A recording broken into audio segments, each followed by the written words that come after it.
we're back for another unboxing video. We got in quite a lot of watches lately. Today is the 11th of July, Monday, and I have D with me. He's the creator of these great cubes that we are selling. You've probably seen this on our website as well. And yeah, as I told you in the previous videos, I'm getting in different guys from our staff to participate in the unboxing videos. Dee's a bit nervous today, so before we start the video, we're just gonna give him a shot of Jaeger. Yeah. Just top this up in case you don't make it full enough. Just to think this will do. Don't mess on this Rolex box. Otherwise I'll have to discount it a bit more. Cheers, D. Thank you, cheers. You like it so much you want more, huh? I think, yeah, I think this will do for now. I think this is more than enough. Should actually give it a few minutes just to settle. Just to, yeah, start, yeah. But okay, let's go. So let's leave the Rolex watches for the last. Let's start there on the far Okay. right. We'll start with these tag boxes. We got a lot of tag boxes for this week's arrivals. So I'll just open them up and then take them out as we go. Okay. Yeah. Today I'm wearing a Vacheron Constant. Blue dial, very rare watch. You don't see these ones often.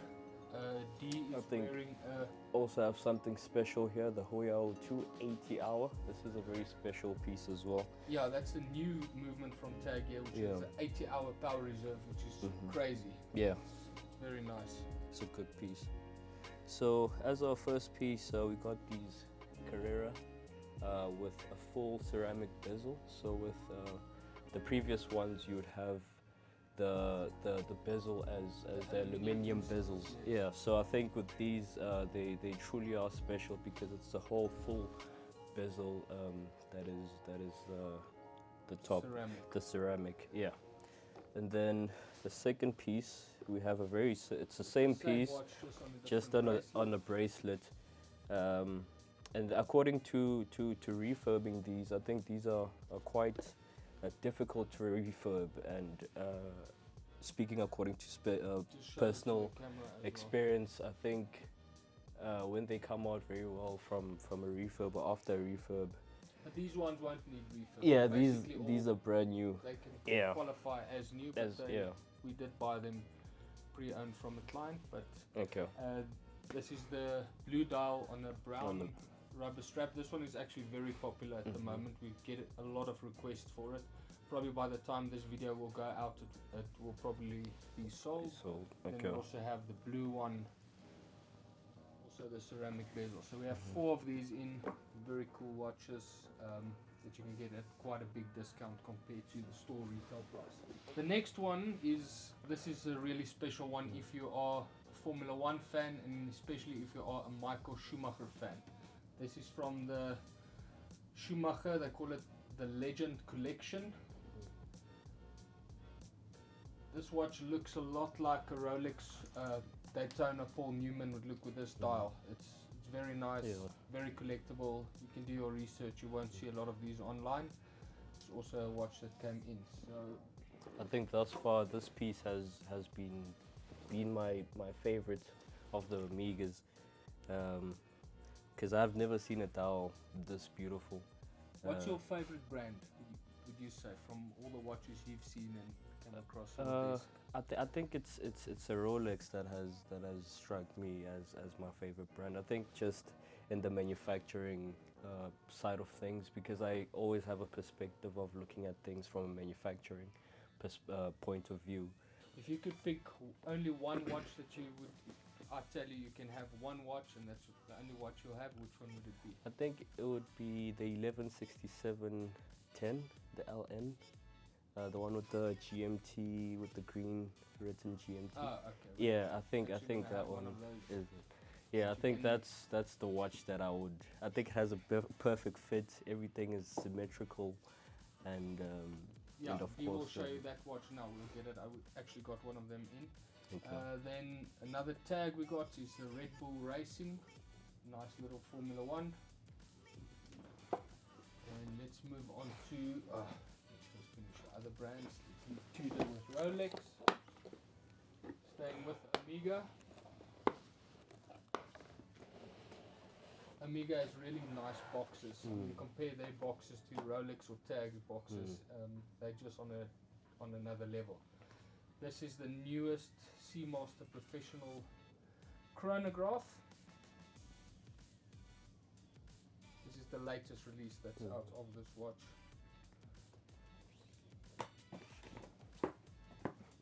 And for prices, guys, you can just go onto the website luxurytime.co.za. All the watches are listed on there with photos, with prices, and all the details that you need. Next one is a Hublot. The most hated. Yeah, people hate this brand. I mean, we all talk bad about it. It doesn't really deserve the hate that I think it's getting. It's probably because of the price point that they sell at. People feel when they buy them and they sell them again that they lose too much money. This is the Hublot Classic Fusion chronograph. We've been selling a lot of these blue ones, especially the blue ones. The clients have been loving them. So, do you like them, Hublot? Yes, I think I really do. How they have this two-tone finish of their cases. I think their finishing is very phenomenal. But I do, despite what the resale is on it. Yeah, but so if you guys buy this and you want to sell it, you lose a lot of money. That's just the thing about Hublot. It's not like Rolex where your money is pretty safe and you can actually make some money on it. But when selling again, but I do caution, guys, if you buy these at full retail price, I think this watch retails, if you would buy it from a store, for around about 260 or 270,000 rand. We sold this, I think, for 150 or 160.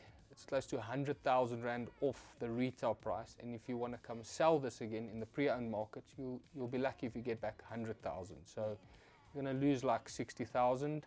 Whereas if you would have bought it at a retail price of 250,000, you're going to lose 150,000.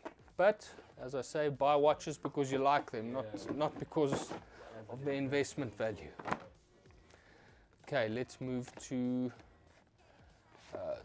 let's go to Rolex now, and the sister brand of Rolex, Tudor.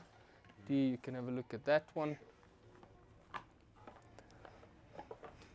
So this is the Black Bay bronzer. Yeah. In this case, over time it changes in patina, which creates a very unique piece. It was a brand that was selling when these models come out above retail prices, but they've really come down because of availability. They're easy to get.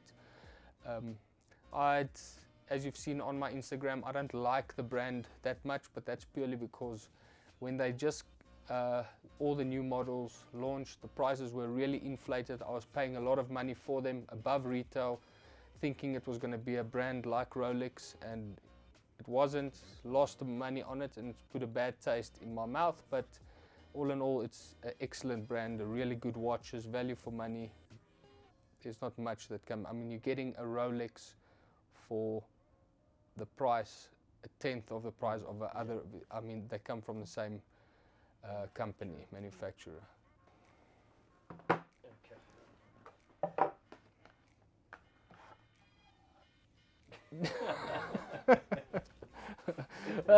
Okay, no.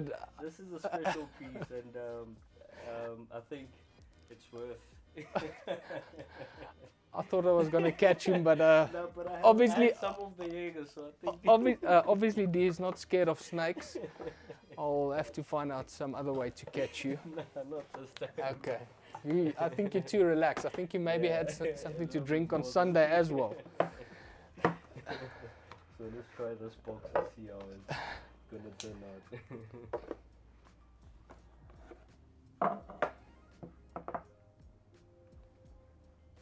There's the favorite piece. This is the 116710 LN or LV? LN. LN. Yeah. So it's the Rolex GMT Master GMT 2 Master ceramic 2 bezel. with the ceramic bezel and the green print. This is thus far like my favorite piece of from Rolex. Just its simplicity and symmetrical finish on the dial, on the oyster bracelet with the ceramic bezel. I think this is a piece that does it for me. Okay, so the next three that we got is 3 Rolex GMT ceramic pieces. We have the Pepsi on Jubilee, on oyster bracelet, the Pepsi on the Jubilee strap, and the Batman on Jubilee. Yeah, or the Batgirl. Yeah. The pricing differences, this on the oyster bracelet, it's the newer models, but they have not been fetching the prices that they do on the Jubilee straps, just purely because I think when these watches just came out, they were launched on these bracelets, people saw it and it just became an icon for them, and when everyone refers to the Pepsi, they really want it on the Jubilee. So there's around about a 10% price premium with the 2 different straps. The same goes with the Batman. The oyster sells for a bit less than the Jubilee. The Jubilee is still a bit more desirable. So do you think in this case, if there's a price difference between the oyster and the Jubilee bracelet, are these straps or are these bracelets interchangeable? No, you can't interchange them. As stupid as it sounds, you would think it is. I don't know if you've tested it before. Have you checked? I haven't yet. But you can't swap out the bracelets. We should actually do a video on that to show you guys. But yeah, the bracelets can't be swapped out. So there would be a 20,000, 30,000 rand difference if ever you would. Yeah, it's around about a 10%. These watches are selling for, like this, we're selling for 370,000. If it's on a oyster, it's around about 350. So there's around about a 10, sometimes a little bit less than 10, all depending on condition of the watch. Okay, and actually another Tudor we got that I forgot about, as we were just looking at all the Pepsis, we got in a Tudor Black Bay Pepsi. Also a watch, when it just came out, sold crazy prices because people couldn't get their hands on the Rolex Pepsi. They were moving to the Tudor Pepsis, but their prices have come down, and you can get a Pepsi now for around about 50,000, or a Tudor Pepsi for around about 50,000 rand. I think it's a nice watch for the price range. I'd much rather buy this than a Breitling or a Tag Heuer. What do you think? Yeah, that's what I think as well. I think it's just, I think with watches, there's a significance of if one watch looks like the other watch, it tends to bring it up. In this Pepsi edition of the Tudor, I think it's brought up by the Pepsi of the Rolex Pepsi, yes, how stable it can be in the market and its prices, together with any other piece that could look like a Pepsi. Yeah, even Tag Heuer, I think, has an Aqua Racer GMT that people also refer to it looking like a Rolex Pepsi, and they're buying it purely because of the popularity of the Pepsi. The last one we have is a Rolex Datejust 40mm two-tone with a fluted bezel. These ones are also quite popular. If this watch was on a Jubilee bracelet, it's probably 10 times more popular than they are on the oyster. People are not really big fans of the fluted bezel on oyster, but for me it's still a nice watch, although I prefer them on Jubilee bracelet. I think that's a wrap. Yeah, that's a wrap. Thank you for the invite. Okay, D. All right.